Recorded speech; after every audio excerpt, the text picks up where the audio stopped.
first up, Monday, as it always is, I'm joined by Nicola Fraher, Nourish. Welcome, Nicola. Hi, thanks. You had a great weekend. I did. You got the bestest coxswain in Canterbury. Oh, absolutely. It was a wonderful weekend though, wasn't it? It was a great weekend. They worked so hard and just really awesome to see some good results there. Yeah, get those medals around their neck. Oh, yes. Wonderful. It's pretty cool indeed. Yeah. Creative Rum, another partnership this week. Yes, so each month we do a food and wine match with the Creative Rum, and this time we've got one of their Pinot Noir, the white Pinot Noir, so a lovely meal, a lovely rich meal to go with that.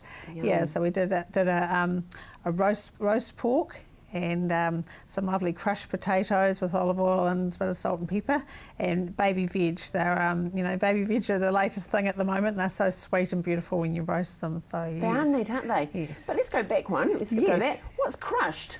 Crushed potato sounds a bit terrible. Oh, it's just a new term.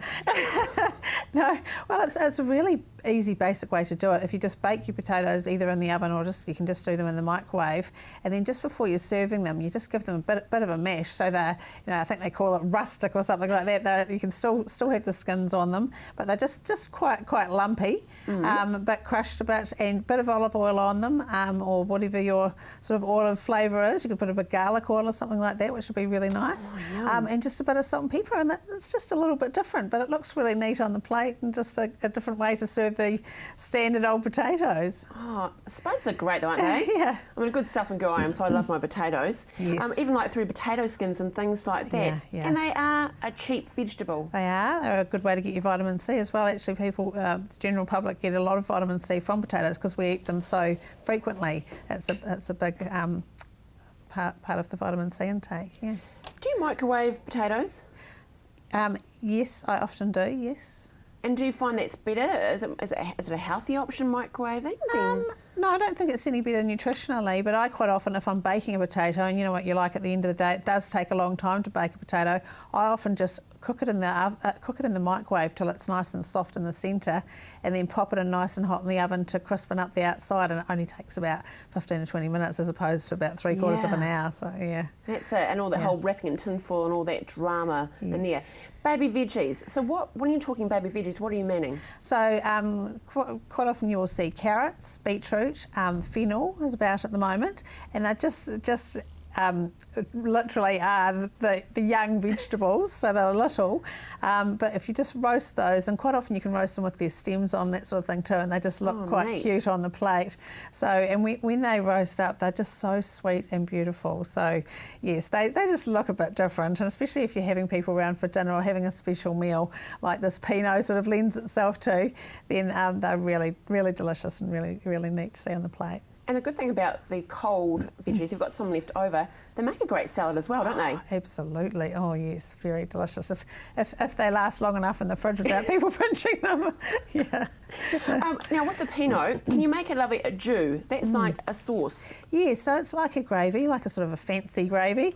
And yeah, it's really just reducing the stock of the gravy down to a point where it's thick enough. Often they don't thicken it with the corn flour or anything at all. But you can, if there's enough of that Pinot that you can pinch a little bit that won't be drunk, then you can just put a bit of a taste of that into the jus as well, and it just gives that nice combination of the meal flowing on to the wine as well, with that little touch of Pinot in the jus. Yeah. Yum. How do you serve your jus or your gravy? Do you do it restaurant style, like in a jug? Do you? Oh, when we're just having a excuse me, when we're just having a family meal, I usually pour it over. But if we're having people for dinner, I always put it in a jug. Yeah, I think it's nice. And they can just do it themselves. Yes, I think so. And things like that. Yeah. Okay.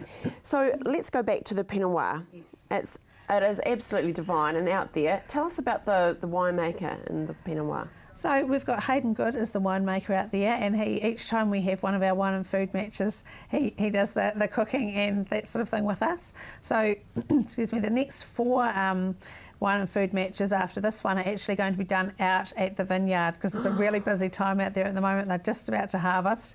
Perfect time to go out there and see in the winery and around the vine. So I'm really looking forward to getting out there and being able to film some of the segments out there. It'll be so magical. Yes, it's beautiful. tell us about the whole thing about picking the grapes. It's not just picking the grapes. It's a big operation, isn't it? And timing is essential. Yes, it takes several weeks, and the different varieties get picked at a different time, depending on. They have to be ripened perfectly. They measure the amount of sugar that's in the grape, and it's can be different for the different varieties, I think, also. So they have to get that perfect, so that then, of course, the whole process of the making the wine is right. It's a real science, isn't it? It's absolutely a real science, and it's hard work. The wine, I know they've got the pickers out there who are going to be working 7 days right through the harvesting period. So it's really hard work, but it's one of those things it's a bucket list thing. It's an experience, it really is, and it's very it's a lot of fun as well as hard work. Wow, we're very lucky because we've got a bottle you're giving away this week, isn't it? We have. So this week, if you like our Facebook page, Nourish Nutrition Limited, or if you've already liked it, then just tell us what your favourite meal you would like to have with this beautiful Pinot Noir. Yes, and then you go in the draw for a bottle of the actual wine. Yum. Oh, hey, look forward to seeing the recipe tomorrow, especially the pork and the jus and the yummy baby veggies. Awesome. Good catching up with you. Remember, go and like that Facebook page and you could win that Pinot Noir.